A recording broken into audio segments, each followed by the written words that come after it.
안녕하십니까. 네. 저는 지난주에 피정 다녀와서 이제 첫 번째로 주일 인사를 드리게 됐습니다. 저는 덕분에 교우들께서 기도해 주신 덕분에 피정 잘 다녀왔습니다. 네. 오늘은 사순제 4주일입니다. 오늘 독서와 복음의 내용은 사람의 죄와 하느님의 구원이라는 말로 요약해 볼 수 있겠습니다. 구약 성경에서 기자로 끝나는 성경은 다 역사적인 내용입니다. 역사적인 기록이죠. 우리가 창세기, 탈출기, 레위기도 율법이라고 흔히 이야기하지만 이스라엘의 역사를 통해서 전해진 율법을 전하고 있는 것으로 보고요. 그 모세오경에 이어지는 여호수아기, 사무엘기, 열왕기 이런 것들은 다 두말할 필요 없이 역사서이죠. 열왕기도 이스라엘의 왕조의 역사고 역대기도 이스라엘 왕조의 역사인데 두 성경이 약간 관점이 달라서 우리 성경에는 다 실려 있습니다. 오늘 역대기의 대목은 역대기 학원의 끝부분입니다. 이스라엘의 역사를 한번 전반적으로 요약을 하는 대목이죠. 북쪽 이스라엘 왕국과 남쪽 유다 왕국이 완전히 멸망한 다음에 어떻게 되살아나는지, 왜 망했고 어떻게 되살아나는지를 요약하면서 신앙이라는 관점으로 그런 사건들을 살펴봅니다.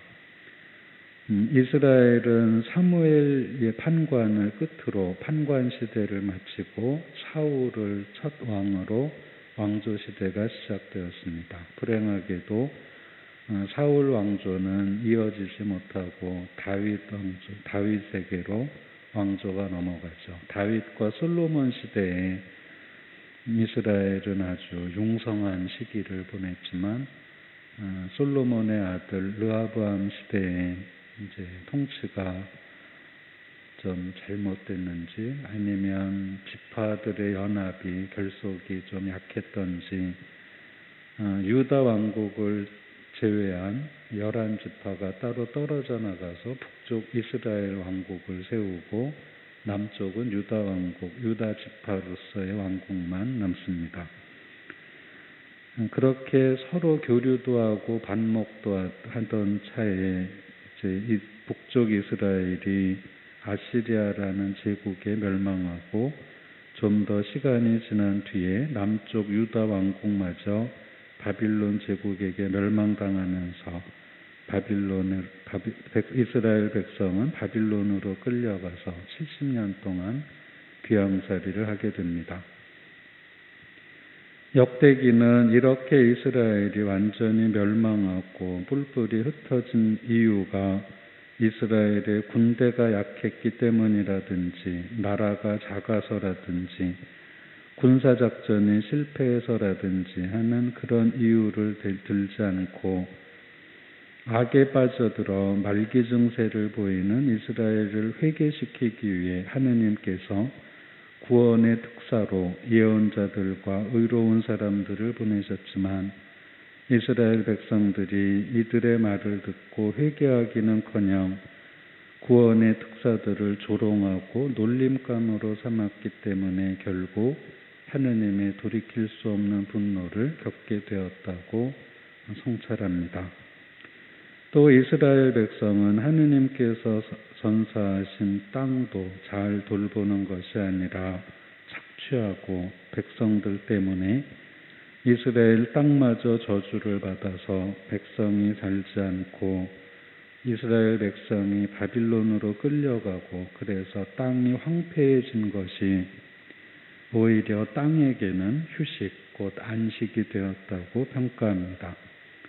이스라엘 백성은 하느님이 주신 땅을 잘 보살피고 일구어낸 것이 아니라 거머리나 기생충처럼 끊임없이 착취하고 이익을 열매를 빨아먹기만 하면서 살다가 땅으로부터도 버림을 받은 것입니다.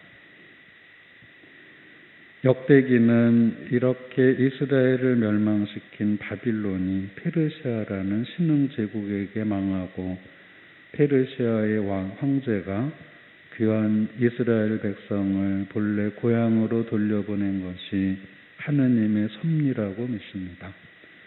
어떤 새로운 제국이 들어서면 옛 제국과 차별성을 두기 위해서 처음에 우호적인 정책을 펴는 경우가 많죠. 페르시아의 황제가 유독 이스라엘 백성만 고향으로 돌려보낸 것이 아니라 바빌론에 끌려와 있던 여러 멸망한 나라들의 백성들을 거의 전체적으로 고향으로 돌려보냈다고 합니다. 역대기의 저자는 그러나 이러한 사건이 일어난 것조차 하느님의 섭리로 보고 죄의 결과는 분열과 흩어짐이요 회개와 하느님 자비의 결과는 회복과 다시 모이는 것이라고 결론을 내립니다. 오늘 복음에서 예수님께서는 유다교의 유력한 인사인 니코데모와 대화하시면서 하느님의 아들이 왜 이 세상에 오셨는지 그 뜻을, 그 목적을 설명해 주십니다. 하느님께서 아들을 세상에 보내신 것은 세상을 심판하시려는 것이 아니라 세상이 아들을 통하여 구원을 받게 하시려는 것이 그 목적입니다. 그러나 단죄받는 사람도 있는데 그것은 하느님께서 친히 단죄하신다기보다 자신들의 행동 때문에 단죄를 받는 것이라고 보아야 하겠습니다. 오늘 복음의 후반부에 사람들은 빛보다 어둠을 더 사랑하였다. 그들이 하는 일이 악하였기 때문이다 하는 구절을 보면 결정적으로 단죄하는 것은 하느님이 아니라 단죄받는 그 사람 자신이라고 보는 것이 더 낫겠습니다. 하느님께서는 사람을 구원하시려고 하지만 사람 안에 있는 악한 성향과 사람이 짓는 죄가 사람을 하느님으로부터 점점 더 멀어지게 하고 이것이 요한복음이 이야기하는 단죄입니다. 바오로 사도께서는 오늘 이 독서에서 구원은 하느님의 선물이라고 분명하게 말씀하십니다. 하느님의 선물인 구원은 예수 그리스도께서 이 세상에 강생하심으로써 현실화되었고 예수 그리스도께서 이 세상에 오신 것은 사람이 그만한 자격이 있어서가 아니라 순전히 하느님께서 인간을 먼저 사랑하셨기 때문입니다. 구원의 길은 우리에게 거저 주었다는 점을 바오로 사도께서는 강조하십니다. 구원이란 본래 하느님께서 창조하신 상태로 돌아가는 것입니다. 바오로 사도께서는 인간을 하느님의 작품이라고 말합니다. 바오로 사도께서는 특히 하느님께서 미리 마련하신 대로 선한 생활을 하도록 그리스도 예수를 통해 창조하신 작품이 인간이라고 설명하심으로써 하느님께로부터 구원으로 초대된 사람들이 선한 생활을 해야 하는 것이 당연하다는 것을 다시 한번 일깨워 주십니다. 우리 믿음의 첫걸음은 하느님께서 선하신 분이시라는 사실과 이 선하신 하느님께서 나를 구원하시려고 한다는 것을 믿는 것입니다. 하느님께서 우리에게 구원의 길로 보여주시고 또 따르라고 보내주신 분이 바로 예수 그리스도이십니다.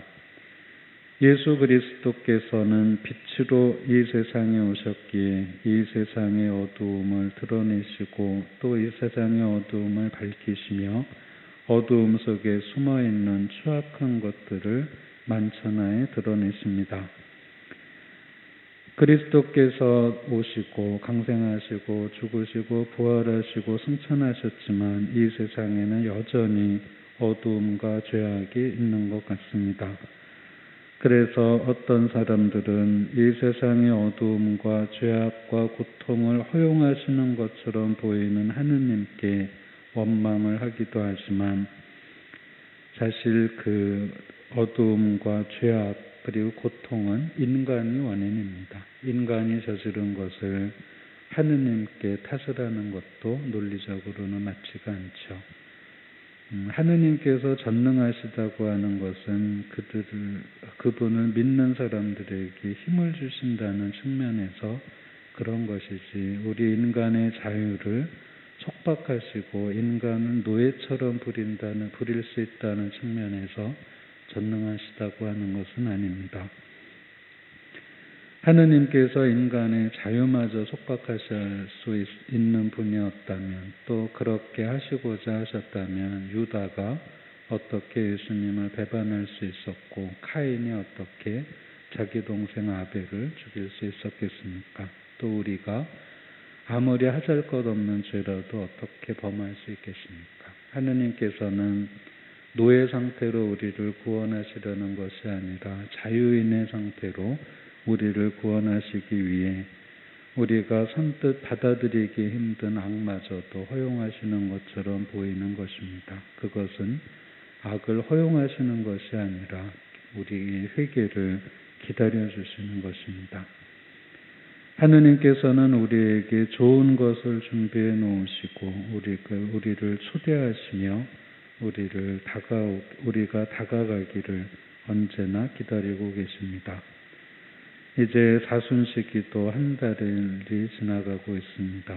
사순시기에 시작 때 결심했던 것들을 다시 한번 돌아보고 그 결심을 잘 실천하지 못하고 있다면 다시 한번 결심을 새롭게 하고 우리를 둘러싸고 있는 죄와 어두움을 넘어 하느님께 다가가려는 노력을 다시 한번 결심해야겠습니다. 잠시 묵상하시겠습니다.